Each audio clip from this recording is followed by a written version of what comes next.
Hey, it's me, eyyD3, and welcome to this interesting video. Today I'm going to be going over my top 100 albums of all time. There will not be any albums or music that I have been enjoying, or if there was any albums from this year so far in this list, I will make another update video on this list for albums including 2021. But as of now, this is only up until 2020. Now, I will also mention that this is a list of 100 albums.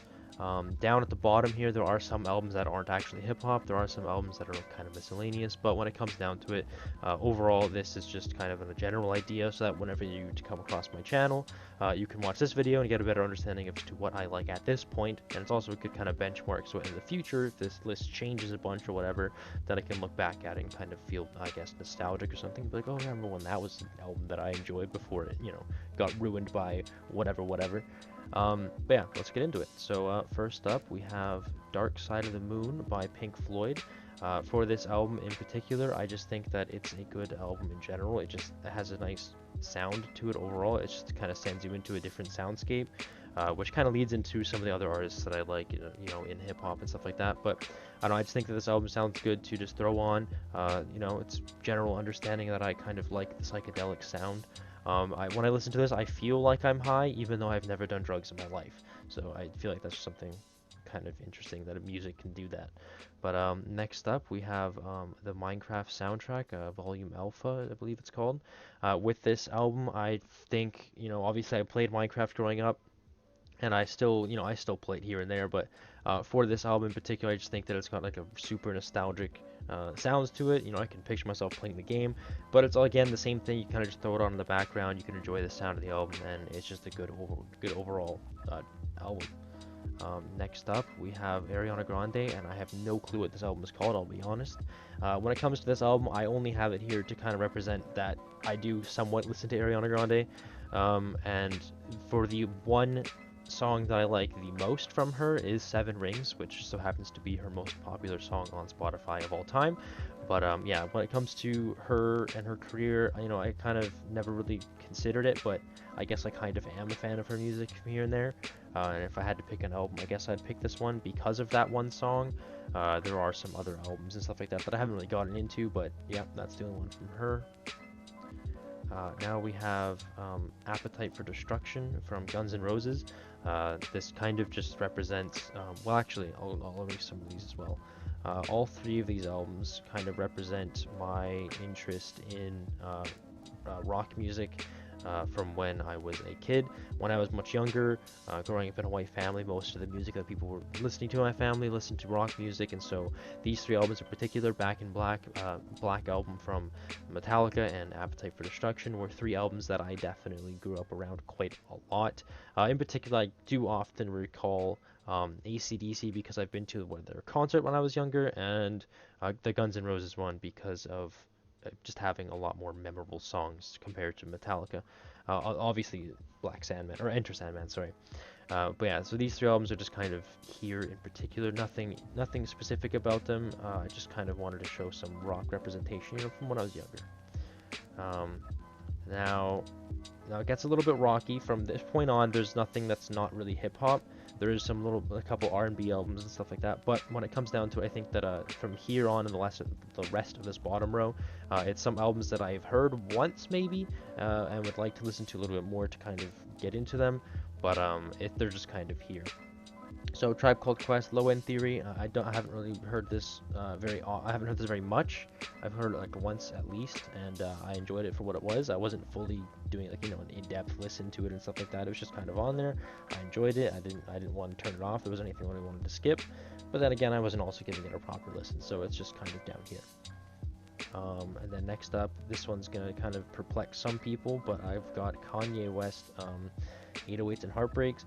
And when it comes to Kanye West, I'll be honest, I've known about Kanye West for pretty much my entire life, and I haven't heard about all of his different products, stuff like that. I know all of his most popular songs, but when it came to listening to his actual albums, I never really listened to albums up until somewhat recently, and so when it comes to Kanye West and his discography, I never only really got into it until honestly about like a month or two ago.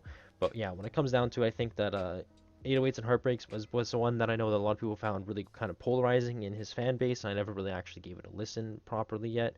As a matter of fact, I was listening to this just today, um, to try and get through it in its entirety. Um, I mean, I can't complain about anything. I know that it definitely sounds different than the rest of what Kanye West has, and so yeah, nothing wrong with it. Next up, we have Graduation from Kanye West. And when it comes to the Graduation series of albums, for when I listened to Kanye's discography, I listened from the college series till now, and I wasn't really focusing on that earlier stuff. As it's come to the most recent stuff, his more later projects like The Life of Pablo and stuff like that, I've actually given them more of a listen and enjoyed them more. But when it comes to his Graduation stuff, I never really um, paid much attention. I realize that this list is a little bit messed up, but I do think I like the Graduation the most. And then next up we have Stoney from Post Malone. Obviously Post Malone has a super explosive career off of White Iverson into this album, and then being on this album. I think that Post Malone is just something pretty interesting musician. I think that musically he's got a bunch of different unique sounds, and I like how he kind of combines rock music and rap music and whatever else. He's got a bunch of different sounds that he kind of bundles into one thing, similar to how I guess Lil Nas X started his career with Old Town Road or something like that. But I don't know. I think obviously I prefer Post Malone to Lil Nas X, but nothing against Lil Nas X. Yep, Stoney. Just didn't really listen to it in its entirety. Next up, we have Liquid Swords by GZA. When it comes to this album, I have heard it once or twice. I liked it. I never really gave it a full-on listen, but I have heard the entire album. I've heard the album in its entirety twice, and I enjoyed it. I I wouldn't be against listening to it properly, and that's why it's here. Next up is Man on the Moon 2 by Kid Cudi. And I'll be honest, out of the Man on the Moon series, I haven't actually heard 2 in its entirety yet. I have heard 1 and 3. I do enjoy 3. I enjoy 1 more, and obviously I haven't heard 2 properly yet. But 2 is down here. I'm pretty sure I've heard some people say that they prefer 2 over 1, but I don't know, it's just kind of down here. I know some of the songs on there, nothing in particular, but off the top of my head, but yeah, Man on the Moon 2. Now we have Savage Mode 1 by 21 Savage, and I believe Metro Boomin is secondary on here, if not, but whatever. Savage Mode, I think, is one of 21 Savage's better projects. I have heard it in its entirety. I have quite a few songs off of it in my playlist. I feel like for 21 Savage's music, at this point in his career, he wasn't really making entire albums to be put and listened to in their entirety. I feel like kind of going for like what I call the Drake route, where you kind of just have a bunch of songs to try to get some hit songs and whatever, and kind of expand your career from there, and then you come out with a better project, which he did. So yeah, with Savage Mode, I think that it's got a lot of great songs on it. I love this cover as well. But yeah, Savage Mode. I'll be honest, I have literally no clue which one this is, if it's Late Registration or College Dropout, but I've heard it once in its entirety. It was fine. I prefer some of his later stuff. It sounds a little dated to me. That's what I'm going to go with. I'm not going to go much more into detail about it, because it's going to make people mad. Now up next, this is kind of like the first one that I've actually kind of ranked, I guess, on here. So we got Logic's Supermarket. When it comes to Logic's career, I really like his mixtapes. I think they're fine. I like some of his albums, like his quote-unquote albums, and then his other mixtapes that have been released as albums on streaming services and whatever else. Those are fine as well. I think that Supermarket is my least favorite out of his discography, but with that only being part of the reason due to it being, a different genre in a way. When it comes down to, this album in particular, because I know who Logic is, sure, I'll listen to it. I read the book as well, but when it comes to Logic's discography, I think that this is definitely the short end, and, if you're wanting to hear this sound, you might as well just go for a different artist. So there's nothing too much to hate about. I think it's overhated, to be honest, but yeah, there's that. Next up, low-key don't even know what this is called, but eyyD's album. I have heard eyyD when he came with Logic in concert. He was opened for Logic, and seeing him live was pretty impressive. And building up to the concert, I was like, okay, well, I want to listen to I want to listen to the opening acts too. And so I kind of listened to what eyyD had to offer, and he's super talented. I think that eyyD has a lot of room to grow. A lot of people consider him like the second Kendrick or whatever, but I think that he's kind of spaced himself from Kendrick at this point. But I don't know. I think this album's pretty good. I haven't really listened to it in its entirety. I just know that it's a pretty good album overall, and it's kind of down here at this point. I would listen to it over Supermarket though, even though I haven't even heard it. So that's saying something. Next up, we have DiCaprio 2 by eyyD. Now I have heard this album, and I haven't really heard it more than once, so it's kind of down here. I can't really give a fair ranking of it, and so when it comes down to it, DiCaprio 2 lands down here. Now, this is my least favorite Juice project. I can't even recall what it's named because I just didn't really care for it much when it came out. You know, I feel like there's too much bullshit on this album that kind of is just like trying to. It feels like a money grab type thing. I feel like this was like it's like a middle tier, whereas like you have Pop Smoke's Faith from this year was like a complete fucking letdown. You know, I think that album should not have been released whatsoever. And then you have at more of the top end with like Mac Miller Circles and stuff like that, where it's like this is a legendary album. You know, it's one of his best, and so on and so forth. You know, depending on who you ask. But when it comes to Juice WRLD's album, posthumous album, I think that this one is a complete waste. I think the fact that there's 2 songs produced by Marshmello. Whenever there's a song that's produced by Marshmello, because he has that EDM sound as opposed to a rap sound or whatever, he just kind of takes over the song and kind of takes away from the overall sound, in my opinion. So there's a couple songs that are featuring Marshmello on the album, and I just despise them, so I just don't listen to this album. And then on top of that, there's the horrid song Smile with The Weeknd, which I believe is honestly the worst Weeknd song I have heard, period. I think that it just completely ruined a fantastic song that Juice WRLD could have done on his own. Obviously, with him passing, that's not really possible, but if they had just released a shorter version of Smile and not added that stupid ass Weeknd verse, that album and that song would have been my favorite. But I don't know, this album is just kind of whatever. Still good overall though. Then we have Die For My Bitch by Baby Keem. When it comes to this album, I've only heard it once in its entirety. I know that a lot of Keem's stuff is on here, and I think that it's, you know, it's kind of like we're building up to something big, and that's kind of what the melodic glue is supposed to be in a way, but you know, he's still building up to a higher height. Baby Keem's got a very similar to eyyD, got a very successful career ahead of him, and I'm excited to see where he goes. Now, I'll be honest, I don't really know what this MF Doom project is. I can't really understand why I put this on here in the first place, but MF Doom project, blanked on the name. There's a couple good songs on here. I think it's one of his better ones. I think it's alright. Obviously, I haven't heard all of his like mixtapes and his earlier stuff. Basically, if it's on Spotify, I've kind of heard it. I haven't really delved much into his past work, though.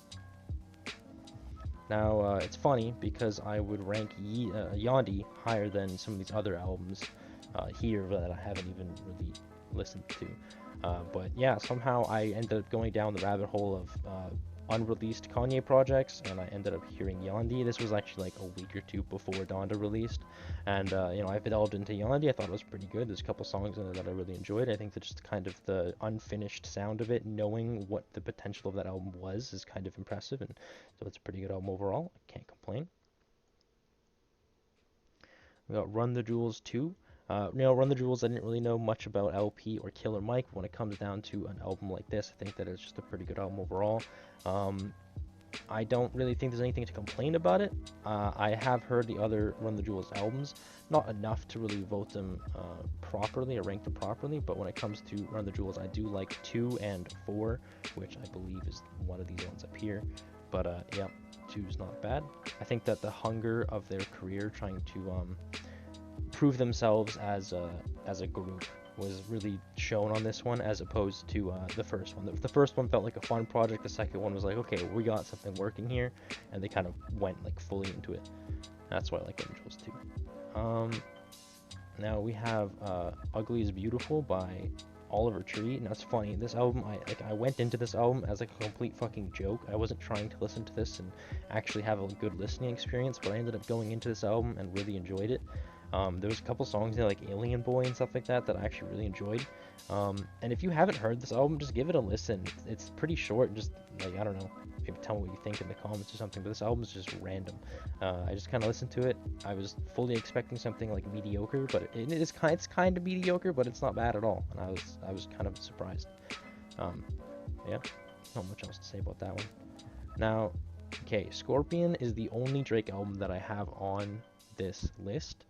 When it comes to it, I think that Scorpion is one of Drake's better albums in particular. I gotta be kind of careful with my words here, because, okay, when I think of Drake and I think of what Drake can do on an album, I fully expect Scorpion as the project.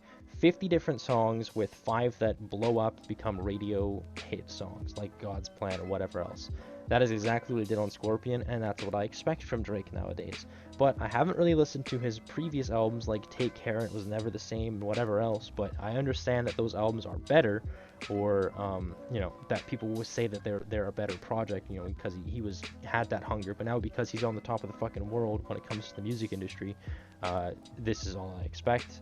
I think that Scorpion had a couple good hit songs on it, and that's why I'm only talking about those songs in particular. The filler that's also on this thing, I could care less about. I have heard this album in its entirety. It just went on and on and on. I didn't know when the fuck it was gonna end. But whenever there was a good song like God's Plan or whatever else, I did enjoy it. Yeah, I don't really have much to say about Drake, but I will say Certified Lover Boy will not make my top 100 at all. I felt like it was even worse than Scorpion. I felt like, because I'm going into Certified Lover Boy with the expectation of him having a hit song here or there was absolutely nothing that stood out to sound actually good for the radio. I mean, Way Too Sexy, whatever the fuck that song is called. I mean, I could understand why it would be a radio song, but not for me. I could care less for that album, to be honest. Now, this album is, most people probably don't really know what this is, but this is Recess by Baby No Money. Now, Baby No Money is the rapper from Vancouver. I feel like he's a great representation of Vancouver as a city, and I'm pretty happy to have him as our successor to some of the older guys that have been from Vancouver. But when it comes down to his music, I think this is his best project so far. I'm excited for his album coming out tonight. I don't know, I just think in general that this album is just a fun listen. If you're not really caring about what you're hearing, this is a good album to listen to. Not too serious about lyrics, but there's some funny lines in here every now and then, and it's got some good songs in there. If you don't know who Baby No Money is, his most successful song so far has been La La La, which was a popular TikTok trend song. So yeah, you might know that. Then we have Question Mark by XXXTentacion. I think that this album is just his best project. I kind of wanted to have something to represent the fact that I have kind of listened to X in particular. I think that this album it's alright. There's nothing wrong. I mean, there's some stuff that's okay. Nothing really ultra bad, but I think overall it's got some good songs on it. There's nothing really to complain about. It's an overall decent project. I like the cover as well. Pretty simple. Nothing else to really say. Then we got ADHD by Joyner Lucas. Again, just kind of wanted to have something to represent Joyner Lucas.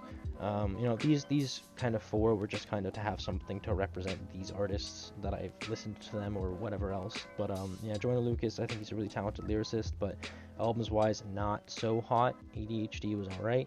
I think that it's more or less here because of the song Isis with Logic being pretty good. Other than that, I mean, it's whatever. Then we have the long title on this album. I'm just gonna go with the Roddy Ricch album. So this is the Roddy Ricch album. I think that this album is just pretty good overall. I mean, when I first kind of was being thrown at it on Spotify, it was kind of being recommended to me. I was like, okay, sure, I'll give it a listen. I listened to it. There's a couple songs in there that I enjoyed. Obviously, The Box is on there.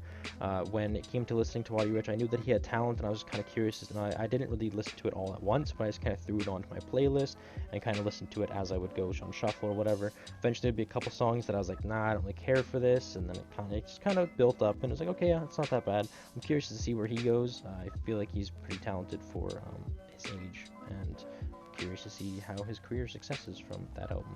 I feel like he can do a better project though. I got Stormzy, Gang Signs and Prayers. When it comes to Stormzy, on one fateful day, I was just kind of curious as to what Stormzy had to offer, and because I was kind of interested in UK artists and some of, I just was so caught up in the North American scene that I was like, oh, what's going on in the other part of the world, I completely was closed off to that for a little bit, but then, I was like, okay, what's this other type of music, and I listened to the UK stuff, because it's the most similar to North American from what I could understand, and, I listened to Stormzy's stuff, because I heard a couple of guys on the internet internet talking about him, and I kind of fell in love with some of the songs on here. There's this one song called Velvet, which is absolutely beautiful, and there's some other songs in there that are on there as well that are pretty good. And on just randomly, the very like week after Stormzy came out with his second album here, Heavy's the Head, and I thought that this one was even better because it's more of a cohesive album. And I thought that there's just a lot of good stuff that he's talking about. It seems so different to hear, but instead of talking about like some sort of like gang stuff happening in like Compton or like California and New York and stuff like that, when it came to hearing stuff going on in the UK, it was such a different sound and such a different energy brought to it, and it was pretty interesting to hear different perspectives in general. But yeah, Stormzy's a pretty good guy. He's a funny guy as well. Now I got J. Cole, KOD. When it comes to J. Cole's career, I didn't really know much other than Forest Hills Drive, and I never really was too interested. I heard people comparing him to Kendrick Lamar, and I didn't really pay much attention to it. I wasn't too concerned about it. And then once similar to Stormzy, when I started getting into J. Cole, I was kind of curious about what he had to offer. He came out with KOD and completely threw a curveball at me, and I was very confused with this album. I think there's some good stuff on here, some stuff that's not so interesting, and it's alright. It's a good album overall. Next up we have whatever the fuck this album, or Hollywood's Bleeding or something like that. That's a song on the album. I don't even remember. This album from Post Malone. There's a couple good songs on there. A lot of radio songs, kind of similar to the Drake style. Yeah, I would say the Drake style. Nothing really cohesive about the album. Just some good songs in general. Nothing else. My personal favorite Post Malone album, Beer Bongs and Bentleys. I think when this one came out, he was definitely going for a good album. I don't think he was going for some as like radio hit wise as his other projects, but when it came to listening to this album from the first time, there was a lot of songs on there that I really enjoyed. For example, Candy Paint. I love Same Bitches, and then there's obviously the song Rockstar with 21 Savage. Yeah, just overall it's a pretty good project. I think it's also kind of funny that it matches in with the whole yachty, plain CD cover. I just kind of like the cover in general. At least this cover looks like that anyways. This is the best soundtrack for a movie, period. I don't think anything can surpass this album. Kendrick did an absolutely phenomenal job, and I feel like when this album came out, you couldn't go anywhere without talking about Wakanda or Black Panther and everything to do with it. There's such a fantastic time to be a nerd, I guess. And yeah, I don't know. I just love this album in general. There's a lot of stuff on there that's actually really good. And if you just go in there and you realize, oh wow, I've heard that song, and you just kind of get into it, you're like, okay, this is actually a pretty good project if you haven't heard this album in particular. Now we have Life After Death from Biggie. I think Biggie has for the short-lived career he had, proved himself as a very talented rapper, and I think that this one was a good representation of his sound as well. Obviously, I think that Ready to Die is better, but this one's still fine. I have absolutely no clue what this album is called, but from Big Crit, I was just kind of getting into Big Crit all at once. I didn't really know anything about him. I had heard his name, a lot of people recommending, some of his other projects and stuff like that. And when it came to listening to Big Crit, I didn't really pay much attention to it. I went into this one and I was kind of curious as to, I just liked the gold cover on it, and I listened to it. I enjoyed it. I've only listened to it a couple times, but yeah, I don't know. Big Crit album, not bad. Now, I absolutely have no clue what this album is named. I just know that it's Benny the Butcher. I listened to this because one song came up, and I was curious as to what the rest of it was. And I listened to the rest of the project, and for being such a short project, I thought it was pretty good. There's some short albums that are only like a couple songs, like 7 songs. In particular, what I can think of is the 7-song run that Kanye had, where you have Ye, which is his personal project, 7 songs. It's pretty spot on to feeling like 7 songs. You have Kids See Ghosts, which is like feels longer than 7 songs, and it's kind of satisfying to listen to a project that's that short, but it feels longer than you're listening to. It's kind of nice to know that you're not wasting your time in a way. And then you have some of them that are not so good, that are just like you're kind of drawing it out and it's kind of boring or whatever. Like for a 7-song album, it's not that bad. Now here we go. We got Run the Jewels 4. I think that like just the sheer amount of like look at what you're doing to the country that this album has. Same with Black Panther. You know, when these projects came out, it was just kind of like, okay, America, look at what you're doing. You know, and all the world too. It's not just America. But yeah, when it comes down to, I think that this album is pretty impressive. I did listen to it. This was probably the first album that I had listened to from Run the Jewels, and I went backwards from there. But yeah, Run the Jewels 4 is pretty good. So I don't know. There's nothing else to really say about it. Now another Big Crit project, or another Big Crit mixtape. I got Forever and a Day. I think Forever and a Day is just really interesting to hear him talk about what he could do in a day and stuff like that.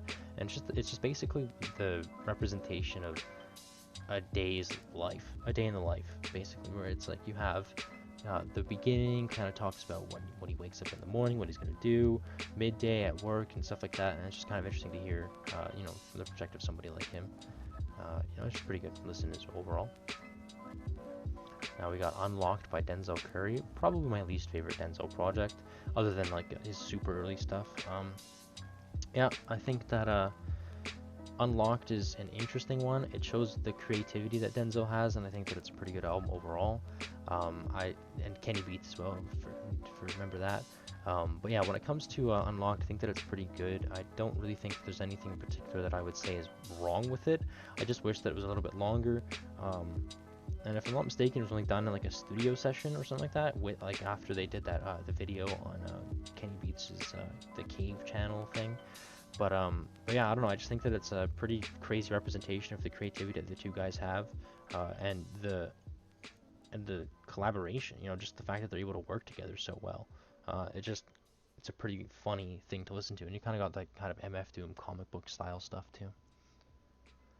And then you have Imperial by Denzel. I haven't listened to this album enough to give it you know, a proper ranking compared to a lot of the other stuff that he's done, but I think Imperial is fine. Nothing really wrong with it in particular. I just think that he was kind of finding his sound, kind of solidifying it in a way, and then he later did better with Taboo, for example. But yeah, I think that Imperial is not bad at all. It's a good album. Now we have Licensed to Ill by Beastie Boys. You know, this is probably the oldest album that I have on here. When it comes to the Beastie Boys, my mom listened to this when she was younger, and you know, she said that a lot of the guys around her listened to it as well. So it's funny to think that that's probably one of the first hip hop records I had heard. And there's a CD, which is a CD of this album, which is just crazy to me. The fact that, you know, she listens to like country music and rock music, and then this is like one of the rap albums she had. It's just kind of funny to hear this album, and especially considering over here we have Kamikaze by Eminem. You know, the representation of the plane from Licensed to Ill. It's just funny to hear, you know, Eminem on this album.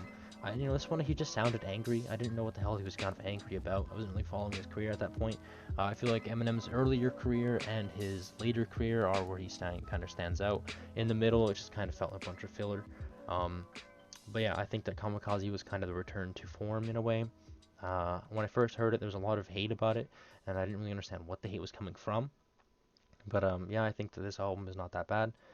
When it comes down to it, I think that this is just okay. Nothing really in particularly wrong with it. There's a couple good songs on there. I can't think of anything in particular. I like Lucky You with Joyner Lucas. That was a great song. Yeah, Kamikaze. Next up, we have The Sailor from Rich Brian. Now, if you don't know who Rich Brian is, he's Asian American, or I guess Indonesian American, if you want to be more specific. But you know, I think that when I went into this album, obviously he had gone through his name change and all this other stuff. I had heard bits and bobs of Amen, and then when I was going into The Sailor, I wasn't really expecting much, but you know, he kind of blew me away with this album. I was fully not expecting this whatsoever, and it just took me like it caught me completely by surprise. And if you haven't heard this album, it's pretty great. Standouts, I'd say, are probably Yellow, and there's the other song, like I think Turbo, 100 Turbo or something like that. Good album overall. Now we have, I'd say, probably the first Logic album, or mixtape, I guess. When it comes to Logic's career, I think that Bobby Tarantino stands out as being kind of lackluster. He kind of went for this kind of more popular sound. Obviously, there are some fantastic songs on here like Flexecution and Super Mario World, but when it comes to Bobby Tarantino 1, I don't think there's a lot of stuff in particular that sounds good. Plus, there's some like interludes and stuff like that that are almost entirely useless. I think Illuminatro, if that's the intro or outro, I can't recall, is completely fucking retarded. Or not retarded, I shouldn't say that, but I redact that statement. But I feel like there's just a bunch of unnecessary stuff on there. And on top of that, there's some, it's just so short. It's so short and kind of unnecessary. He's kind of going for a different sound with Bobby Tarantino, and that he did alright, but I think 2 is better. Now we have Enter the Wu-Tang, 36 Chambers, or whatever you want to call it. You know, I don't really know much about Wu-Tang other than this and GZA, but when it comes to, you know, people talking about some classic albums and stuff like that, this is one of the ones that stands out a lot. I have heard it a couple times. I think that it's one of my lesser favorites from some of the quote-unquote classics from the 90s and whatever else. It's still not bad. I can't really say much else than that. I haven't heard it enough. Now, when I'm saying classics from the 90s, I think the Infamous from Mobb Deep is definitely one of them that I prefer over it, hence why it's higher. But I think Mobb Deep definitely, you know, when I listened to this for the first time, I genuinely felt like I was walking through New York City in the middle of the fucking rain or something like that. It was a pretty surreal thing to listen to, especially being from Vancouver, where it's kind of similar with the weather-wise and stuff like that, other than like the crazy snow that they get. But you know, it was just kind of interesting to listen to this album and just kind of feel that on an album from so long ago. But yeah, I don't know, it's just interesting. Pretty great album. And then you have Public Enemy, Fear of a Black Planet, my bad. Fear of a Black Planet, I think, you know, knowing the history behind when this album came out and stuff like that, and the album, and you know, there's the stuff going on in the United States at the time, it's just kind of crazy to go into this being so far in the future and realizing how much has changed, how much hasn't, because, you know, not much really has changed, but you know, just kind of, you know, just the sound of this album sounds so old, but they're talking about like the same bullshit that's happening in America today. It's just crazy to think that something like this is kind of you know, it's a piece of history, you know. It's just crazy. I got Joji in Tongues, deluxe technically. When it comes to Joji, I think that this is my least favorite album of his, but when it comes to his career, I think Joji's a very talented guy. You know, it's kind of surreal to know that, you know, watching him when I was younger as like a YouTuber and Pink Guy and Filthy Frank and whatever else, but just to see kind of like the damages that has done to him, and on top of that, just where he's gone into it musically. You know, he's super talented music-wise, and he was doing songs on his YouTube channel and stuff like that, but I think In Tongues was a pretty crazy thing to listen to for the first time. My introduction to Joji was Slow Dancing in the Dark, but I can't really complain. Next up, we have Young Sinatra 4. You know, I feel like this was like a bump in the road for me. I did not listen to this until long after it came out. I never really cared for this album. I just kind of looked at the cover and was like, yeah, I'll believe it. Some of the singles leading up to it, I didn't really care much for, or I didn't really like care to listen to. At this time, being a Logic fan, I was very hesitant, and I just didn't really care much. So yeah, I kind of skipped it until later. And then when I did hear it, there's quite a few standout songs in there that are pretty good. There's still some that are, you know, kind of whatever, but overall, it's all right. Now we have Stokely from Ski Mask and Slump God. You know, when it comes to the guys from this era, you know, I'd say like kind of like the quote-unquote mumble rap era, the SoundCloud era, whatever you want to call it. I think that Stokely, from a result from that, is something really impressive. And on top of that, I think just like the whole nerdy side of this guy, he's such an interesting character. You know, he's like a Twitch streamer and stuff like that. I just like Ski Mask as a person. And on top of that, I think that this album is just a pretty good representation of who he is. There's so many like Pokemon related bars, just like, you know, I think some Dragon Ball bars on here too. It's just such a great album to listen to, and it's just fun. He's also got some pretty great songs like Faucet Failure and whatever else. Now, again, probably gonna get skinned for this one, but you know, My Beautiful Dark Twisted Fantasy from Kanye West. I think when it comes to Kanye's career, again, I listened to the earlier stuff and the later stuff. I never really cared much for stuff from here. But when it came to My Beautiful Dark Twisted Fantasy, I understand the appeal of it. And I think when people look back at this album, they are looking back at it with a heavy nostalgia. And I think, because I wasn't a part of the, like, all of the canceling Kanye back in whatever the fuck, like, I guess 2009 and stuff like that, or whenever the VMAs stuff happened with the whole Taylor Swift thing. But just kind of going over his past and this album in particular, I wasn't a part of all that stuff. I did hear some of the songs off of it, like Power and whatever else, but I never really listened to this album, looked at it like that. And when it came down to it, I just think that it was an okay album. I mean, it's not a 10 is what I'm saying, but I haven't listened to it enough to give it like a solid like 8 or whatever. If I was to go back and properly give it a number, I'd probably say a 7, maybe an 8. I'm not 100% sure. That's just off the top of my head. But there are some fantastic songs on there. I think the whole key progression for Runaway, I mean, it's something you can't deny. That's like an incredible song that basically anybody knows that one key, and you know what song you're getting into. But I'm not gonna say much more than that. I haven't given it enough of a listen, but it is a good album overall. Then you have another Eminem project, Music to Be Murdered By, the very tail end of 2020, but when it came to, or the beginning of 2021, I can't recall. Maybe it's the beginning of 2020. Can't remember. But anyways, Music to Be Murdered By doesn't. I think again, like I was saying, his later stuff has been fine. Music to Be Murdered By, there's a couple songs in here. I think that the overall as an album sounding, it's kind of better than Kamikaze, because it's a bit more of a thought out album as opposed to like a bunch of songs that have a similar sound or anger energy to them. But I don't know, I think that there's some songs in there. I think The Darkness, where he kind of has the double entendres, where he's talking about being the Mandalay Bay shooter and just going out on stage and stuff like that. I think that song was fantastic. When I first realized that that's what he was going for with that song, I was blown away. And I think that Godzilla with Juice WRLD is such an incredible song, and I think the fact that he topped his rapping speed record from Rap God on that song, Godzilla, at the very tail end of it. And I liked how he builds up that speed as he goes to the song. But anyways, yeah, the fact that he has a world, like a record with that, like a personal record with that song on the, like, just after Juice had passed away, it's just kind of something great, especially considering how much of a fan Juice was of Eminem. I think that's kind of a cool homage to represent Juice WRLD. And I don't know, it's a good album, very good song. Now, I do not know enough about Freddie Gibbs to give a proper rating for a lot of his projects and stuff like that, but when it comes down to it, what I have listened to, Alfredo is quite fantastic. I didn't really listen to it when it came out. I listened to it actually at the end of the year. I believe it was 2020 this album came out, but I listened to it at the end of the year when everyone was kind of ranking their favorite albums, and I had seen this one show up a lot. I didn't really know who Freddie Gibbs was. I didn't really know much about the album.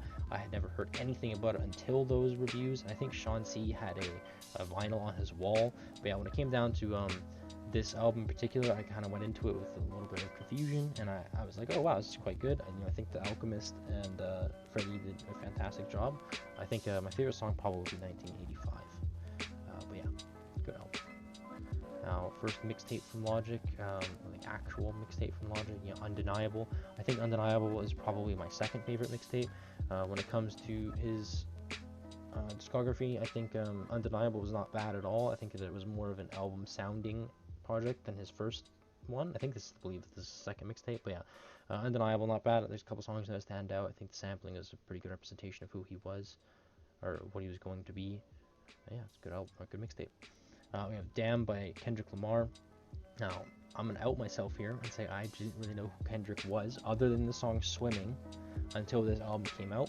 When this album came out, everyone, I had just entered grade 8, so that's high school, the first year of high school in Canada. And when I heard everybody talking about the song Humble and DNA and this album in general, and everyone's like, oh, Kendrick, I did not really know what the fuck was going on. I didn't really know who Kendrick was. I had never heard of him really. I never really knew his name. But yeah, when it came to Damn, I was like, okay, what is this? Why is everyone talking about it? I listened to it. I was like, okay, this is definitely much better than all like the other stuff that's coming out. But why is it getting so much praise? I personally, I do not think that Damn is his best album, but it's not his worst. I don't know enough about his stuff I don't know enough about his work before Good Kid, Mad City to really say much about his previous stuff. But when it comes down to it, good album overall. Can't complain.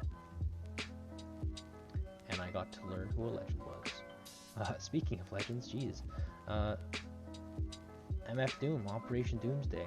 You know, for a fucking lyricist like MF Doom, it is such a disappointment, and it's so upsetting to know that he's passed away. Because you know, I had barely really known who he was, and I was kind of getting into his kind of discography at the time. And when I started listening to this album, you know, I really enjoyed like the total nerdy aspect of it. It felt like I was listening to an underground album, but it's like on streaming services and stuff like that, so it's not underground at all. You know, I just wish that I had to like talk to some guy to get to the backstage, you know, to get to the back of the record store or something like that to find this or something like that. I just wish that I had something to like look back at and think about when I was discovering MF Doom. But instead, I just kind of went on Spotify, typed in his name, found this, and it's like, okay, cool, I like the cover, I'll listen to it. I mean, yeah, it's a fantastic album. I love the concept of like a kind of like a comic book character, like a Marvel character or whatever. Obviously taking inspiration from Doctor Doom, but you know, just a great album overall. I think it's a good intro album to MF Doom before you show them like the best work or whatever. You know, Crit was here. Crit's first mixtape. When it comes to Crit, you know, again, I wasn't really into him, and then I kind of listened to his all stuff at once. I think Crit was here stood out as, you know, a bit of a better one, especially considering it's his first project. It was like kind of surreal, knowing that where he's gotten from this stuff like that, from his mixtapes and stuff. It feels like Logic, it feels like Travis Scott, stuff like that. But you know, Big Crit doesn't have that massive name like Logic. I mean, Logic's not massive, but you know, he's not like talked about by like everyone. And then I feel like Crit was here is definitely a standout good one. I don't know, I just like it overall. Can't say much else. Now, this is my personal favorite mixtape from Logic, Welcome to Forever. I think similar to Days Before Rodeo and you know, just a kind of crazy album or mixtape, like a project before their debut album, that hunger that they're thriving on and stuff like that. Welcome to Forever has some fantastic songs, stand out, obviously being 5 a.m. But you know, I just think that this album has a lot of great sounds to it, and it's a great listen. There's a lot of fantastic songs, and, proof of concept. You know, you could totally predict Under Pressure coming out after that. Now, Juice WRLD, Goodbye and Good Riddance. I think Goodbye and Good Riddance is definitely one of Juice WRLD's better stuff. He's only got 3 projects so far, but I think that Goodbye and Good Riddance was definitely one of the his middle. I think that it has a lot of fantastic songs. Obviously, Lucid Dreams, fantastic song. I think this one doesn't really necessarily have a lot of good cohesiveness overall. I mean, it does, but it's not like the best out of everything on here. When it comes to that album, I feel like he was trying to go for a lot of kind of the hit songs to make a name for himself, which I can't complain about. It's a debut project, you can't really expect more than that. So yeah, Goodbye and Good Riddance was fantastic. You know, this is my second record that I bought ever too. Now we got The Lost Boy from Corday. Similar to Rich Brian, going into this project, I didn't really care much about the YBN, or where the fuck they are, YBN guys.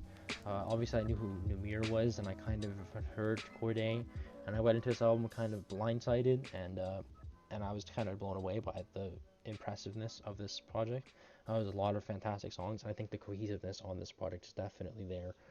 You know, it's a fantastic first album, and I think as he grows as an artist, looking back at this is definitely something that's like, you know, you could be definitely satisfied and saying like, yep, that was the first one that you know, kind of started this all. Whereas I think Goodbye and Good Riddance is something you can kind of look back with like nostalgia purposes, but The Lost Boy is definitely like a great first project from Corday. Now we've got Stankonia from Outkast. I think you know, this is the only Outkast representation that I have, because more or less because of Miss Jackson, and I do know some of the other songs on there, not really off the top of my head. When it comes down to Outkast, I think they're like one of the most legendary groups, one of the most legendary pairings, period. I think the only group that could possibly compare to them, I mean, there's some other ones, obviously Mobb Deep and whoever else, but I think that in the future we could have Run the Jewels be up there as well. But I think Outkast, I mean, Andre is so fantastic. You know, he's one of the best lyricists ever, and he kind of changed the way lyrics were put into a song in general. But then, I mean, obviously you can't forget Big Boy. The guy was able to keep up with Andre on a song or on an entire album, which is something that's like, you know, not a lot of artists can say.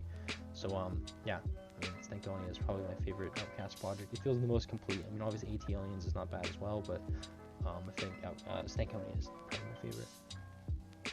I've got 2014 Forest Hills Drives from J. Cole. I think when it comes to J. Cole stuff, nothing really stands out in particular. I think this one is easily my favorite. I think KOD is fine.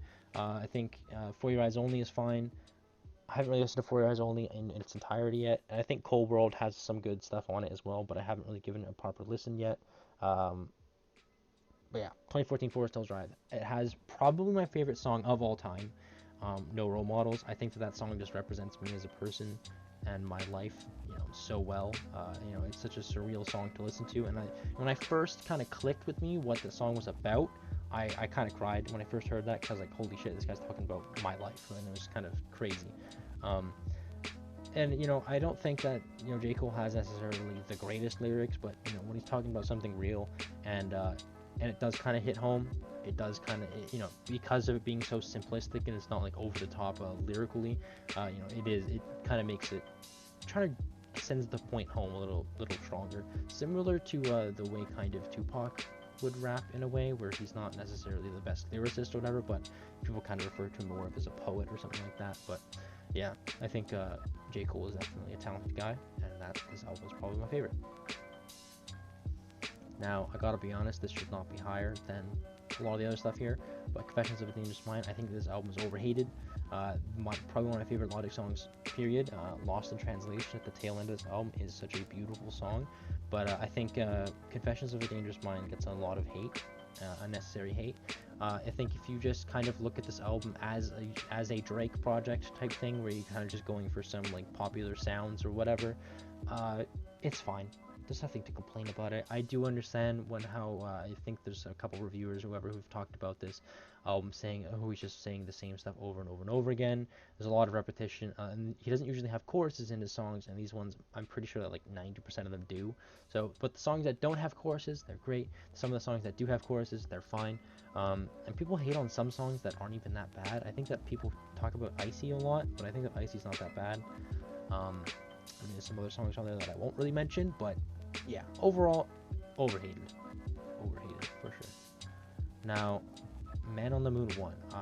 I think that when it comes to Kid Cudi, I have heard, again, Man on the Moon 1 and Man on the Moon 3. When it comes to Man on the Moon 1, you know, this is much past my time, but I still think that it holds up to today. I think a lot of people are a fan of Kid Cudi for much deeper reasons than I am, and I think that when it comes to his stuff, I think that Man on the Moon 1 is definitely something that's completely fine. I think there's nothing really wrong with it. I think that he's got a fantastic project here, and I've listened to it a couple times, but it is really good. I can't say much more than that, to be honest. Now we got Logic's Everybody. Similar story as kind of Man on the Moon 1, kind of. When it comes to Everybody, this people just kind of look at this and they think, oh, that's a song with 1-800 on it. That's the depressing song. Or that's the depressing album or whatever. I mean, if you look at the overall message, other than him being biracial, you know, the overall message of this album is really well done. And I think that there's a lot of stuff. There's a lot of beautiful songs on here, and I think some of the more grand sounds that he was kind of going for, similar to like a Kanye West choir type thing, were done pretty well on here. And I think that there's some good songs, and there's some whatever songs. I think my personal standout is Take It Back. Yeah, not much else to say, to be honest. Now, again, following Everybody, we have Bobby Tarantino 2. I think Bobby Tarantino 2 is definitely something that's kind of, I think this is what I would expect from Logic most of the time. I think there's some great songs on here. There's some that are okay. I hate the song with 2 Chainz. The song with Wiz Khalifa, Indica Badu is fine.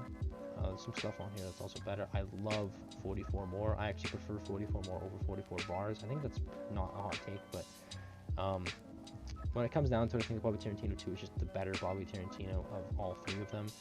Overall, I think it's just got the most like unique kind of overall. It covers the most ground, and it's not like super short or whatever. Not much else to say really. That's also the first Logic album that I had listened to after being a fan of Logic.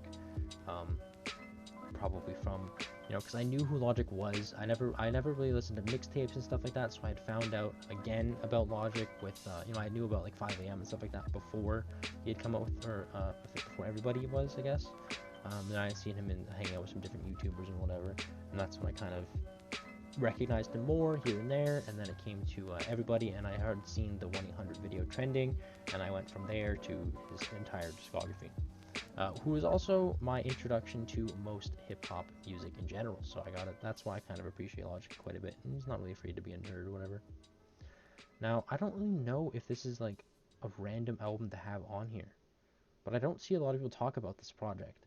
Now, Not All Heroes Wear Capes is such a great album overall. I don't know if I'm like retarded. Gotta stop saying that.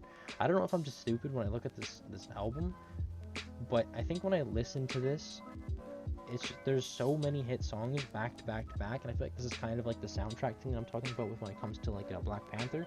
You can just put this on, and if you miss a song here or there, it's fine. If you're just doing something around the house or whatever, you listen to this and you just hear a hit song. Okay, great song. You kind of skip one, you hear another great song, and it's such a great representation of the Metro Boomin and the people that he works with. And I really hope that Mike Dean does something like this as well. With the artists that Mike Dean has around him, I feel like Mike Dean and his talent, he could have such an incredible project like this. I'm pretty sure he's talking about and being in the works of doing it. But yeah, I'm really excited for Mike Dean to do something like this. It's a great project overall. I got Food by MF Doom. I think when it comes to MF Doom, this is definitely one of his better ones. When you kind of get into Doom a little bit, you can't just listen to this one as the first one and kind of get it. You have to kind of build up to it. But once you build up to it and you kind of get up to this point, Food is such a standout as like such a crazy lyrical talent that this guy has. I don't know. I think when it comes to listening to MF Doom, it takes a little bit to understand most of the stuff that he's going on about, but wow, when you understand it, this album is impressive as hell. Just the sheer amount of food references that he talks about in every single song, it's just crazy. I don't know, it's such a unique experience, and I mean, a lot of people won't really like it, but I think MF Doom is pretty crazy. Now we've got my favorite Juice WRLD project, Goodbye, or Death Race for Love. My God, when it comes to Death Race for Love, when I had first seen this album cover come out, my favorite video game of all time is Twisted Metal, which is a PlayStation 1 or PlayStation 2 game, depending on how you look at it. From Sony, obviously, and I mean, it's such a fun game, and it's so crazy to think that one of the rappers that I was kind of really getting into at the time is also a fan of Twisted Metal enough to to replicate the cover of the fucking game, and it's such a great album. I think it's genuinely one of my favorite. It's genuinely my favorite Juice WRLD album in its entirety. It has a bit more of a album sound to it, more of a cohesiveness, but I think overall it's just a good project.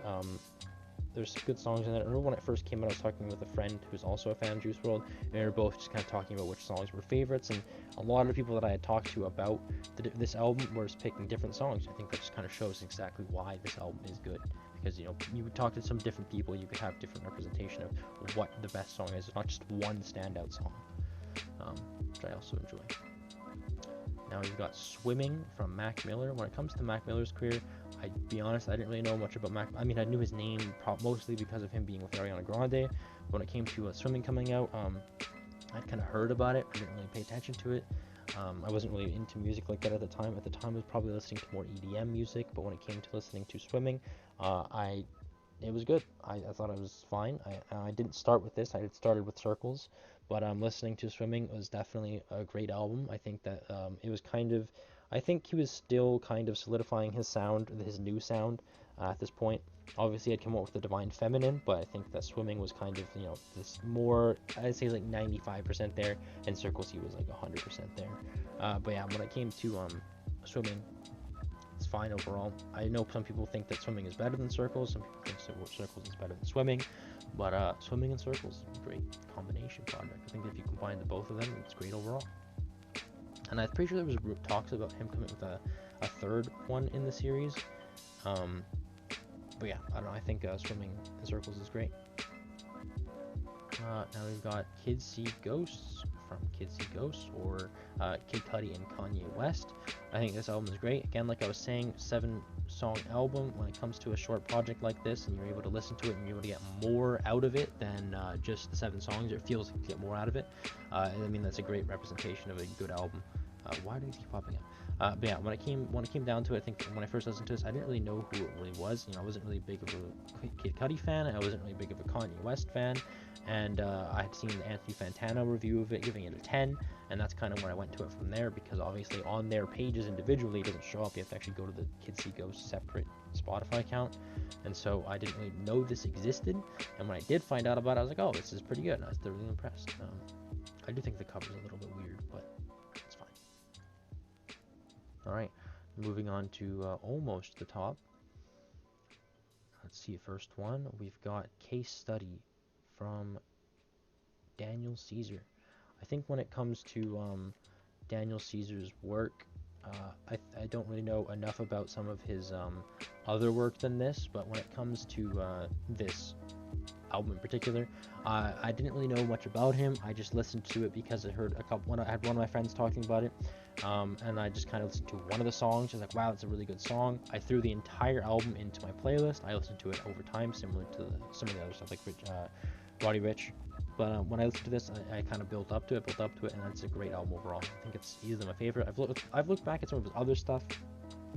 I don't know if it's not just clicking for me yet, but I don't really know much about some of his other ones, but they're okay. They're okay. I personally like this one more. Got Nectar from Joji. Now, when it comes to Joji and his career, again, I think Nectar is definitely better than In Tongues, but I think that it's just more of an album as opposed to like just a project. I think Nectar's fine. There's nothing really impressive about it. I think it was kind of just like a higher production ballads. Nothing blew me away. I am more excited for what he has to offer in the future, though. Nothing else to say. Next up, we have Eminem Marshall Mathers LP. I think the Marshall Mathers LP is definitely Eminem's best work. I think, songs like Real Slim Shady, and just the Slim Shady character in general, just really opened up a new window for a lot of artists in the rap scene and stuff like that. And this album was just great. I don't know, nothing else really to it, to be honest. Just a great album. It is a dated album, but it's fine. I think listening to it is a kind of a nostalgia that I never had, so it's cool. Similar to Mobb Deep. But yeah, next up we have Ye. Again, I mean, I prefer this over Kids See Ghosts, I'll be honest, but I feel like it's more because when it comes to Kanye's stuff, I think that when I listen to it, I prefer the more raw Kanye, because I feel like what's thrown in the news all the time in the media and stuff like that is him being a almost psychopath or whatever. And I think that this was just the first album that I was able to listen to from Kanye and his discography, but when it came down to it, I think that Ye was probably just a really interesting perspective from Kanye that I had never heard at this point, but obviously I'm pretty sure he's done that on other projects as well. But from my perspective, this is just the first time I had heard it.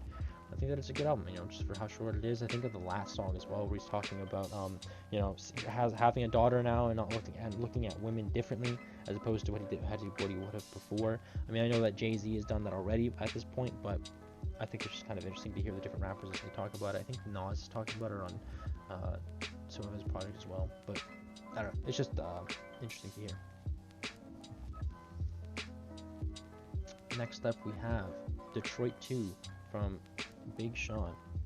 Now, when it comes to Big Sean, a lot of people clown on him for being kind of corny, similar to Logic or whatever else, but I think when I listened to it, I was not really expecting anything in particular.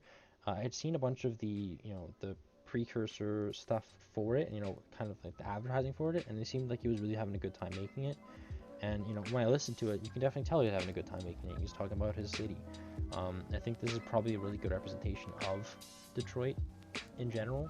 Not obviously, not Detroit is all from Big Sean's perspective, but it's just cool to hear some songs on there. I loved the parts where he's got the people talking about their experience in Detroit. Like I can't remember any of the people in particular, but he's got some interludes or whatever where they're just kind of vocally talking. I think Dave Chappelle is one of them, but But yeah, he's just kind of talking about the city. I think that's the great thing to. I just wish that I was from Detroit when I listened to this album, because like, you know, I could just feel some of that. Or I wish I could have been to Detroit at least once in my life to just be like, okay, oh yeah, that's the street he's talking about. That's this that they're talking about. That's that show they're talking about. You know, I just wish that I was from Detroit listening to this. It's such a great album. Now, oh, need to also mention Friday Night Cypher. Okay, I don't know why that beep is going on, but I'm just gonna try to talk over it. Yeah, so when it comes down to also Friday Night Cypher, yeah, so I think Friday Night Cypher is just a great song overall.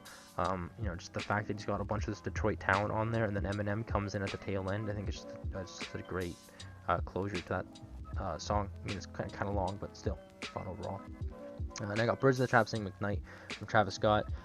Easily his most lackluster album from his discography, but still great. I don't see anything wrong with it. People kind of overhate on it a little bit, but I don't really know if it gets overhated, but it gets thrown into the bottom so quickly. But I mean, you can't complain. I mean, Astroworld and Rodeo are just better. But yeah, I don't know. Birds of the Trap Sing McKnight, great album. Stands out. It's obviously Goosebumps. My personal favorite Travis Scott song, Way Back, is on here. But I don't know. I think that this album is alright. I think the overall build up of the album, and you know, kind of the overall album sound, how it's kind of put together, it's not the best. I think that Astroworld and Rodeo do a better job, but still, I mean, it's a great album overall. Now, people will be furious from Kanye's perspective. I'm very sad. I'm very sorry if you look at this and you think, okay, he just hates Kanye, or he's trying to make me mad. I'm sorry. I'm very sorry. I think Yeezus is great. I think when it comes down to Yeezus, when I had heard this at some point in my past, probably when it came out or something, I'd heard it once, and I didn't know anything about it. I didn't know anything about Kanye West, but I'd heard it when I was younger. And I don't know why, but I was able to hear this album years, literally years after it came out, and I was able to literally know every single song from the sound of it so clearly. It was like a vivid memory. I was able to hit the air drums, basically, of Black Skinhead at the beginning, and I was able to hit it perfectly. I don't know why or when I heard this album, or that song in particular, but there's something deep down inside my body where I know this album so well. And I don't know what the fuck it is, and it's very weird, and I was very confused when I had heard it, because it was such of like a nostalgic thing listening to this album. I don't think a single person on this planet has had that type of experience with this album, or any yeah, with this album in particular. I don't think anybody's had such a nostalgic like feeling like that for this album ever. But I guess it's me. I'm the first one. Sorry if you're saying you have it as well. I was the first one, no offense. But it was just crazy. I mean, I don't know. I know that there's going to be people that are talking about, you know, other, you know, I don't know exactly what the genre is, but like heavy, loud rap or whatever. But I mean, this is just, you know, it's Kanye. It's the forefront. It'll get people looking into that other stuff. But when it came down to it, I just think that it's a good album overall. It's got some good sounds to it. I can't really complain. I wish that I liked some of the other stuff more, but I think that Yeezus just stands out. I think it's a fun sound listening experience overall. Some people definitely hate it, though. I understand why. Again, Travis Scott, Days Before Rodeo. So when it comes to his albums, I think that I personally do think this is better than Birds.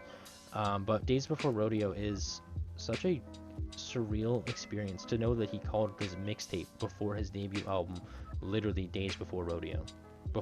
Like, it's just crazy to think that that's what he did, and it's so interesting to think that you know, he's that forward thinking, that he was able to plan it out ahead of time. And especially with him talking about Astroworld before Birds even came out. Like, he had come out with Rodeo and he said, oh, next up is Astroworld, and then he had 2 projects in between, and then he came out with Astroworld. It's just such a crazy, like, I want to understand the mind of Travis Scott as a result of it. But yeah, I think Days Before Rodeo is great. You know, there's some songs, I think Gray and Backyard are some great songs on there, especially considering one of my favorite Logic songs, Stainless, and Backyard use the same beat. And I think it's just kind of crazy to listen to that. You know, it's such an interesting kind of crossover from my 2 favorite artists that it's just kind of interesting.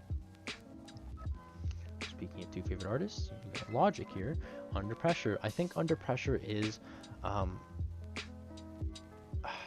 it's not my favorite Logic album. I understand why people think that it's, why people call it their favorite. I think the fans of Logic for the longest time, like, you know, from being fans of mixtape Logic and whatever, but getting into this album was such a crazy thing, similar to how people were fans of Days Before Rodeo into Rodeo. I think you know, the precursor before the debut is such a crazy experience people have, and I wish that I was able to have that as well.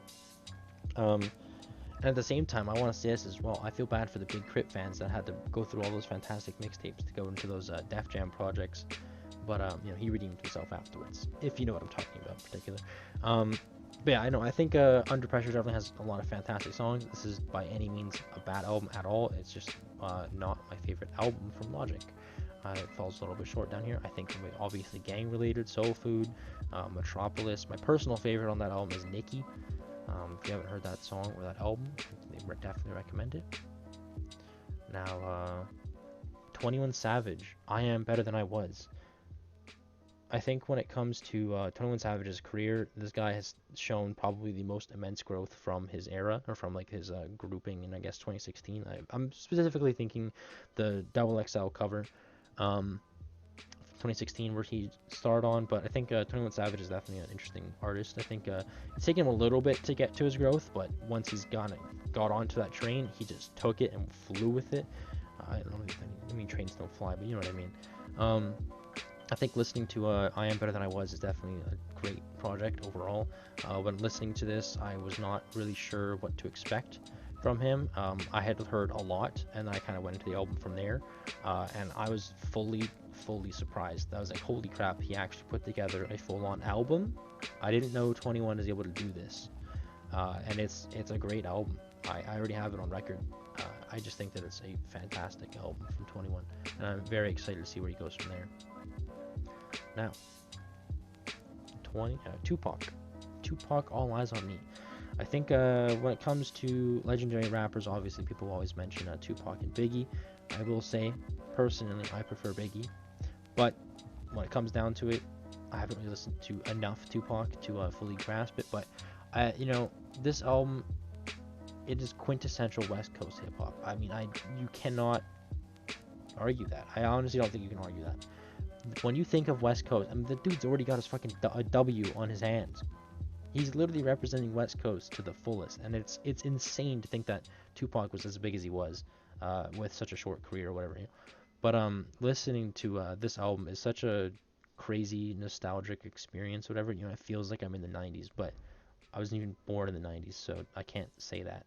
But you get what I mean. It's just such a great experience to listen to this album. I mean, it's 2 hours long. I will say that that's a bit of an excessive thing, but you know, you got so many West Coast artists on here. You got like Snoop Dogg and those other guys. I'm only gonna mention the one because I'm gonna ruin myself if I mention more than that. But I mean, yeah, Dr. Dre. You know, you got so many different guys on there. It's such a great album. You just throw it on. There's so many different totally fantastic sounds. You can kind of see how they've kind of transcended into today's music, but great album. Now again, we're talking about West Coast hip hop. Kendrick Lamar, To Pimp a Butterfly. I mean, this album, if you've not heard this album, go listen to it. I will say, I prefer Good Kid, Mad City wholeheartedly. I think when it comes to Pimp a Butterfly, partially because I don't fully understand the hardships that people have in a gang-infested area or a rough neighborhood or whatever else that he's talking about on this album. Because I don't fully understand it, I didn't live any of that stuff, I can definitely listen to this album and understand what they're talking about, but I'm not able to go into it and fully grasp it and understand the, you know, all of the some of the slang terms, because he used some slang from Compton and stuff like that, like doo-doo or what the fuck he ever says. I forget what it's called. I think it's doo-doo, but I could be wrong. But yeah, when it comes to this album, I think overall, because of me being a white male, I definitely do not understand the hardships that this album is talking about, but I can absolutely say that it is so well put together to the point where somebody that hadn't lived that stuff could kind of grasp it. You know, I definitely grasp that stuff that happens to black people around the world, and specifically in America and stuff like that. But when it comes down to it, I mean, I can't relate to it. So when I listen to this album, I just think that it's a bit of a hard pill to swallow, and that's why I personally think that Good Kid, Mad City is a bit of an easier listen, and it's easier to grasp what's going on, and that's kind of more or less what I'm going into my reasoning behind that. Now when it comes down to Logic stuff, obviously he said he was going to retire, but as a Logic fan, he wasn't actually going to. But yeah, I think Planetary Destruction, Doctor Destruction, Logic's Alter Ego, MF Doom, Inspiration, Commemoration, whatever you want to call this album. I do think that this album came out at the wrong time, but I mean, what are you gonna do about it? Nothing else you can really do. The more you push it out, it's not really gonna have. I think there's no right time to put an album out like this out, especially considering MF Doom had passed. But whatever. I think this album is just a fun listen. If you're a fan of Logic, by any stretch of the imagination, I think you might enjoy this. Other than if you're like a die-hard mixtape fan, then maybe not. But I think when it comes to listening to Planetary Destruction, it's just a fun listen overall. I love space sounding stuff, psychedelic sounding stuff, whatever, and I love his samples that he does. There's these samples, Men in Black, and some other stuff in here. Pulp Fiction. There's one. If you're just a nerd, this album is great. That's all I can say. The storyline as well. Some people think that it's whack, but I think the storyline, all those skits, stuff like that, I think it's fine. Circles by Mac Miller. Now again, like I had said, I prefer Circles over Swimming. It's just so disheartening to know that he had passed away, and this is what he was kind of thinking about at the time, around the time he had passed. Just hearing Swimming and Circles and just the hardships that he's talking about and stuff like that, it's such a saddening thing to listen to. I do think that it's a great album. I think some songs like Blue World, and there's this other one that I'm blanking on, it might just be Blue World, I'm not 100% sure. It has such a interesting, like, spacey sound to it, but it's like not, I'm not even gonna try to explain. It's like a techno sound, but it's like spacey kind of thing. But yeah, when it comes down to listening to this album, I think that this album is fantastic. I think it's probably my favorite Mac Miller album. With that being said, I haven't listened to much of his earlier stuff, so I'll take my word for it. But yeah, I think it's a great album overall. Again, similar to Circles, and hard time listening to it. Now we have Man on the Moon 3 from Kid Cudi. I think understanding Kid Cudi's history and his life, and how raw Kid Cudi is, listening to Man on the Moon 3. Obviously I didn't come out, I didn't listen to music like that when Man on the Moon 1 came out. I didn't think I was old enough to understand words, basically. But when Man on the Moon 2 came out, again, still too young, and I think I absolutely am so happy that I was able to have a album, a part of the Man on the Moon series. I understand people are so upset it came out so much longer afterwards, but it is such a great experience to be able to have that as a younger person, to be able to experience something like Kid Cudi making an album like this, and it's such a great listen. I think my favorite song by far is The Void. I know I was talking to some people, and when I had first listened to the album, it was the absolute standout, and everything else is great as well, but The Void was by far like an 11 out of 10. I think when looking back at this album and talking to other people at the time, it's not even that old, but you know what I mean. When it came out, I was so obsessed with The Void. I made everybody listen to it and tell me what their favorite song was, and 9 times out of 10 they said The Void. So yeah, I know, I just think it's a beautiful album cover as well. The same artist that Logic uses for his album covers. I think that's pretty great. I mean, Logic's pretty well known for his album covers being pretty fantastic, and Man on the Moon 3 did not let me down. Both sound and album cover. I'm blanking on the artist for the album cover. Wow, I've got 3 kind of sadder albums right in a row. Joji Ballads 1. I think Ballads 1 is definitely my favorite Joji project. I think it has the best, it has the most rawness to it. I think Nectar definitely has a bit more of an album high budget sound.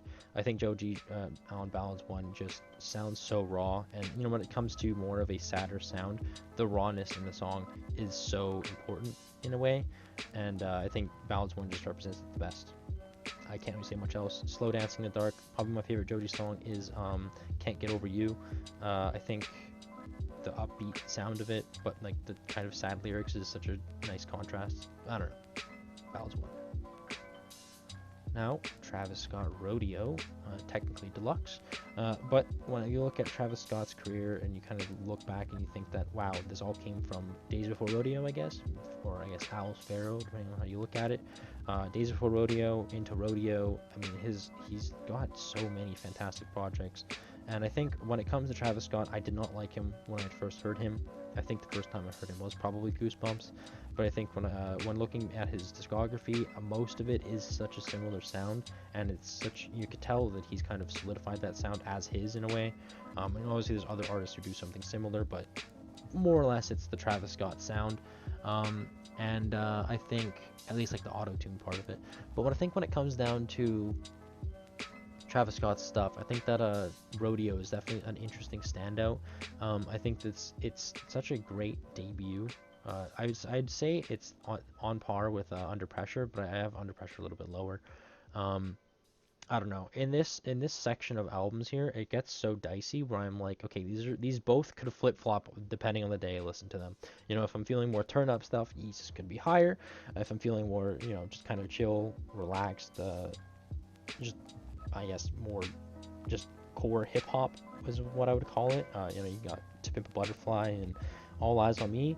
But if you want some more just kind of chill stuff, then you don't really have to worry too much about 21, Travis, Logic, and then if you want some more sad stuff, you got these three as well. I think these albums here are these are albums that I return to on a somewhat regular basis. They're definitely up there. Now, before we get to our top 10, number 11 is Denzel Curry's Zoo. When I had first got into Denzel Curry, I was really heavily into, I had obviously known the song Ultimate long before his albums, but Ultimate, the fact that this guy went from a fucking meme song and like basically a one-hit wonder into a multi-record like solid albums, I think Denzel has a really interesting career, and I'm super excited for his next album, Melt My Eyes to Your Future. But when it comes down to his albums that are already out, I think Zoo stands out to me as a definitely like a fun turn-up album. I think that the kind of sound of Miami is definitely represented in this album. There's so many different songs on here that make me feel like, because similar to how the other ones make me think I'm in New York or Detroit or whatever, this one I feel like I'm in Miami, and it's such a fun album to listen to. I think it's a great one, and just the aggression and the energy that is brought to most of the songs on here is great. I think Ricky, Zoo, and some other song. I mean, I think all of it's great. Now, on to the top 10. When it comes to my top 10, I think more or less this is like solidified as like ordered properly. So first up, number 10, we have No Pressure from Logic. I think when it comes to Logic's discography, the kind of turnaround, the return to form on this album, and all the news about him retiring, stuff like that, it was such a heartfelt moment in his career, and I think even though he hasn't retired, I'm still gonna look back at it and feel that energy, thinking that he was going to retire, it might be the last project. But in general, my favorite part about this album is the pure circle, the circle of life basically of his album. He went from Under Pressure to No Pressure. I think just the album titles, the covers being kind of similar. Obviously, it's not the deluxe version, but the regular cover, how it kind of comes full circle. I think the whole idea of it coming full circle as it has is such a surreal thing. And then also hearing Soul Food 2 is Soul Food as it was intended to be heard or first sampled as Soul Food 2 was pretty crazy. I also like the lyric switches on it, so you kind of have like I forget exactly what the lyrics are, but it's like meeting the people and it's like being friends with the people you looked up to and stuff like that. It's kind of interesting. Meeting the people you look up to and being friends with people you look up to, I think is what it was. Now here we got Good Kid, Mad City. Kendrick Lamar, I think my favorite album from him. I think when I look at Kendrick's discography, again, like I was saying about To Pimp a Butterfly, I think that To Pimp a Butterfly is a bit of a harder pill to swallow. It's a bit of a harder listen, and it takes more to digest. I think Good Kid, Mad City is definitely kind of straight to the point, a little bit easier to comprehend, and I think overall it's just a great project. I mean, Kendrick is probably the best, I would say, the best rapper to make a cohesive album, and it's just almost by like a landslide. I can't really think of anything else that could compare. Maybe Kanye, but lately Kanye's been all over the place, so it's whatever. Wow, talk about a cohesive album. I mean, when it comes to listening to stuff from New York, I think every single part of it comes back to this album. I think every single person, artist, album, whatever that comes out of New York basically all can be trailed back to this album. I think that Illmatic has easily the most, like, is the quintessential New York project. And people kind of, the fact that it starts out with like on the subway, it's just such a crazy album to listen to. It's like, obviously it's such an old album at this point, but it's such a classic album. I think that it's great to listen to. I didn't really expect me to like it that much. I've definitely more of a I was more interested in the Biggie projects and the Tupacs and the Biggies or whatever. But going back a little bit, looking a little bit more, I would say Nas is not as well known as Biggie and Tupac today from like the younger fans. But when it comes down to it, listening to this album for the first time, I was like, oh wow, that's a fantastic album. Speaking of Biggie, got Ready to Die. I think when it comes to listening to old classic albums, this is definitely my favorite. I think the fact that my mom had this one before I was born, and a bunch of other stuff, and just being more of a fan of Biggie anyways, I think that his flow and his lyrics, I think he was like the MF Doom smooth before MF Doom kind of thing. He just sounds so smooth over a beat, and it's such a great album to listen to. I think that overall this album just has a bunch of different crazy stuff. And the fact that he was even talking about suicide on this album, I didn't realize that was a thing, because when you think about that theme, or that topic, I feel like that's more talked about in like emo rap or whatever. The fact that like the biggest artist at the time, or like one of the biggest artists and probably one of the most popular hip hop albums of all time, had that theme and that topic as well, it kind of took me by surprise. I was kind of surprised. I mean, I'd heard the album, but I didn't really like pay attention to lyrics and stuff like that at that time. When I had listened to it again and again and again, and I picked up on that, I was like very surprised. But yeah, I think this is definitely one of my favorite albums of all time. The only thing I have to say wrong about it is that fucking sex scene in the middle. I could care less if you're getting women, Biggie, but that's on you, brother. Now up here we have my favorite Kanye West album. I will say, Donda does not pass Life of Pablo, but I think Life of Pablo is my favorite still. Life of Pablo is my favorite Kanye West project. When I say that I kind of like Yeezus for the crazy energy all over the place and I am a god type stuff, that the kind of, I guess, insane side of Kanye. And then you have like Ye and some other songs where you got like that really kind of sad and raw energy that Kanye has. I feel like Life of Pablo has it all. It has everything. It has, you got Real Friends, and you've got Famous, and some other stuff where he's talking about like, Taylor and I might still have sex, or you have Real Friends, how many of us are there, or whatever. I feel like this album has all of it. It has all of Kanye West all in one. I think the album cover is basically a complete representation of that, and I feel like just overall, this album talks about all the stuff, and I'd say, as stupid as it is, probably my favorite line on the album is the line where he says, if she bleaches her asshole and I get bleached in my t-shirt, I'm gonna feel like an asshole. As stupid as it is, I think that is absolutely hilarious, and I think that it's, again, one of the perfect representations of who Kanye West is.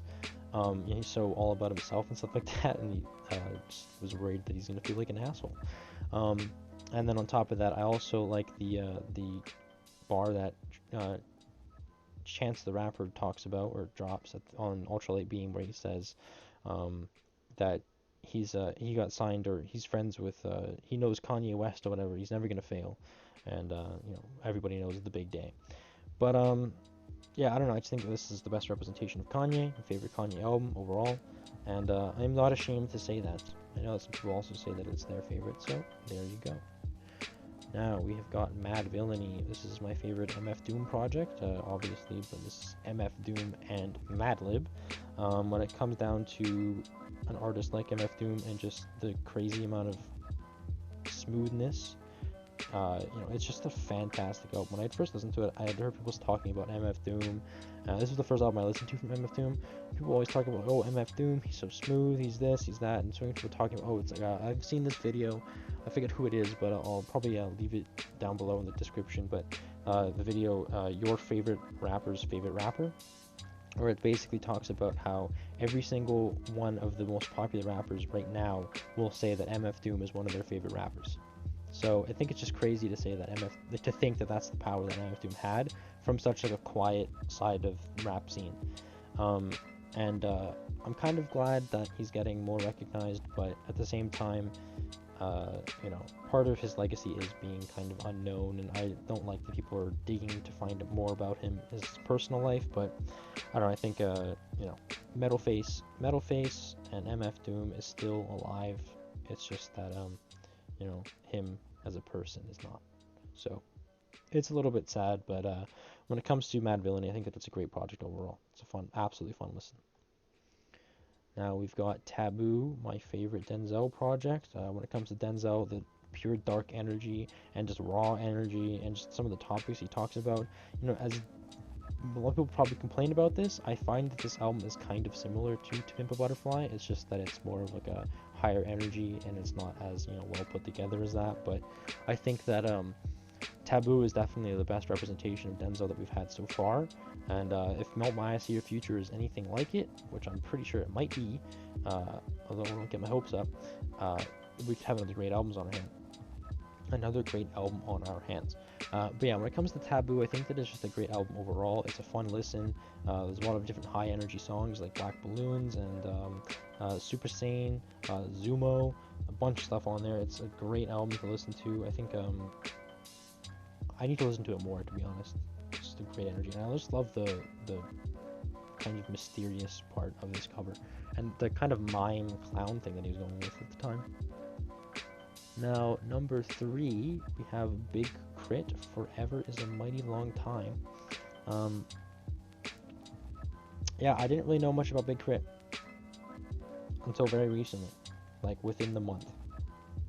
And the fact that I went from not really knowing who he was other than a name and seeing this album cover to also putting this album this high is kind of crazy. So when it comes down to this album, I think listening to it, it really kind of put into perspective how much I didn't really know about rap in general, and how much stuff that I was missing out on. But listening to this album in particular, if you have not heard this album, you need to listen to it.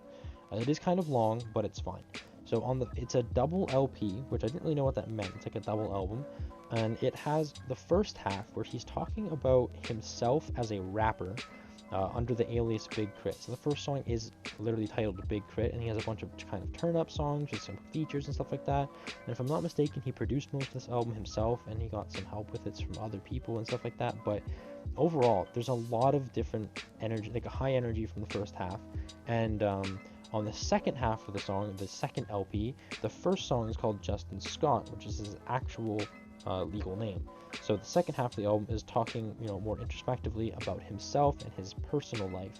And there's this one song called "Keep the Devil Off," where he kind of has a bit of a black church gospel kind of song, and it's got such a crazy energy to it. And I've never been to a black church, but I had seen a review of the album from the guys over at Dead End Hip Hop, where they talked about this album in particular, and they kind of reviewed it, and they were talking about how this album and that song in particular had such a high energy, and if you had never been to a black church, that was like purely what the sound was.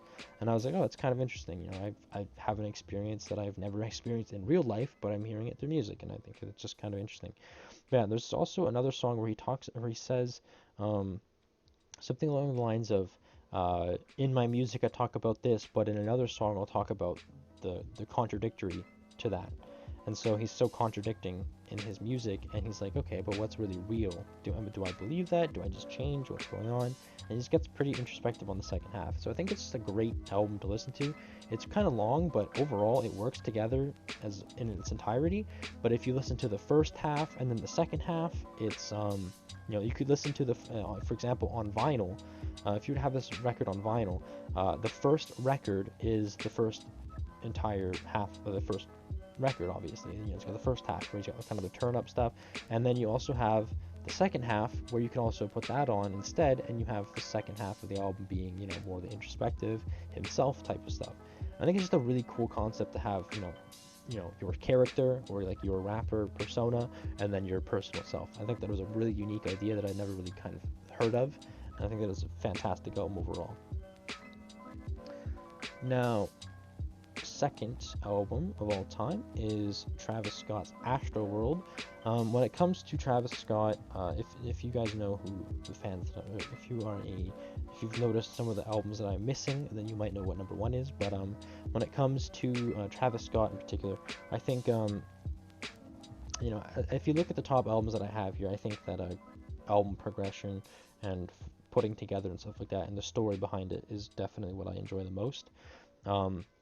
But yeah, when it comes to Astroworld, just the sheer feeling of going to an amusement park and going on a roller coaster of emotions and stuff like that is so well portrayed. And then on top of that, the fact that there's like invisible features on Spotify and stuff like that, you listen to it and you kind of go through these different crazy songs and you have all these different interesting features.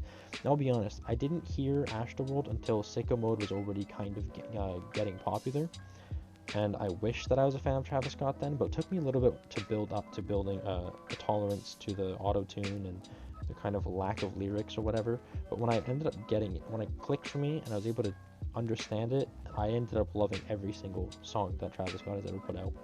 But when it came to Astroworld, it was easily the most highly produced. It was the most well thought out, most well put together, everything. It's just the best of Travis Scott yet. And I'm so excited for Utopia because as much as I like Astroworld as a concept and, you know, this amusement park that he went to as a kid, I want something more that's, you know, anybody could think of, or more thought-provoking, or just random that anybody could just kind of have their own perspective on. And I think that Utopia is interesting because Utopia is like this paradise type thing that nobody knows about, but everyone kind of talks about, and more of a space theme to it as well. I think Travis Scott already has a spacey theme to him, but if he actually purposefully tries to make a space theme like like Utopia, I'm really excited for Utopia. I think that's gonna be my favorite album, maybe of all time. But again, now if you've listened to a lot of that stuff that I just said about Astroworld, you'll understand a lot of stuff that I'm going to be talking about this next album, The Incredible True Story by Logic. When it comes to Logic's career, I think that I like a lot of his stuff in general, but for me, again, an album's cohesiveness and whatever, the fact that this dude made an absolute movie in an album is completely unheard of to me. I'd never heard an album that was like that, and it blew my mind. The fact that it was literally felt like I was watching a movie when I was listening to this is beyond me. And I'm actually going to tweet about something that I just found out myself today before making this video. I actually got distracted before making this video, and that's why it's taking me a little bit to get this uploaded. But when it comes to this album, just being able to feel like I'm experiencing a movie, just listening to it was something that I'd never thought was possible, but it makes complete sense. And I look back at it and it's so obvious to me. But listening to this album, just the fact that I feel like I'm with the journey to paradise along with these two guys on this like tiny cramped spaceship or whatever, and there's this like robot voice or whatever. There's like characters involved in a fucking album. It doesn't make any sense. It's like MF Doom, but like a movie. I like MF Doom like a comic book, but The Incredible True Story is a movie, and it's insane. So exactly what I was talking about with Astroworld, how I wanted to have it be more of a space theme because I like that. Um, Incredible True Story is a space theme. You've already got the space theme done. But when it comes down to something like the characters and whatever, I'm so beyond excited for Ultra 85, and I'm so happy that he kind of has announced it for 2024, if that's actually when it's coming out, or if it is coming out. I really do hope it does, though. But when it comes down to The Incredible True Story, I just, I, I think that the storyline with it and everything that goes behind it, and the fact that he's got Steve Blum, an infamous voice actor, to do the voice acting for those characters, or for one of the characters, or for, I guess, Thomas, to be more specific. But when it comes down to it, I think that that's such a great listening experience. And on top of that, I'm so excited for Ultra 85 because the plan is to actually either get to Paradise or just finish the story of the Incredible True Story of Thomas and Kai on the spaceship and stuff like that. And I'm just really excited to see if he actually does end up going there. And it's such a surreal thing to know that that's actually going to happen. It's almost like it's kind of stupid to say this, but it's almost like the idea of like the first rocket launch, first moon landing, stuff like that happened a while ago, and it's almost like the talks of these guys are talking like, oh yeah, we're the guys that went to the moon, but now we want to land on Mars and sort of colony, kind of like Elon Musk style or whatever. But I think it's the whole concept of it. It's such a forward-thinking concept, and the fact that all of his albums have been referencing Ultra 85 and stuff like that, leading up to an album like that, is something that's gonna be super exciting. So Ultra 85 and Utopia are my most anticipated albums of all time, if that wasn't clear enough already. And I think that I mean, also I guess I could say Mad Villainy 2. I could say I think Mad Villainy 2 could be something that's interesting. I know I'm pretty sure that it's already done, but it's just that if they're going to put it out or not. Well, I'm not going to push for it. I think it'd be cool if it did. Melt My Eyes, See Your Future. That could be like a Taboo Part 2 type thing. I'm not 100% sure. I don't really think Big Crit can really kind of top this, to be honest. But if he does, I'm here for it. Astroworld, followed up by Utopia. I think that's going to be exciting as hell. And Ultra 85. I think all five of these albums, if they had a sequel or like a secondary thing, and obviously I do think that a legendary album like Ready to Die or Illmatic and stuff like that shouldn't really have a sequel because they are classics like that already. But I think that these albums in particular, I mean, as much as some of them are classics, I mean, obviously Mad Villainy is a classic, but when it comes to the other ones, I think that they will, especially Astroworld, will become a classic. I think Taboo has potential. I don't really think that in Logic stuff really will be a classic by most people's standards, but I don't know. I'm excited to see what the rest of these guys have to offer. That's my entire Topster in its entirety. Thanks for watching. Peace.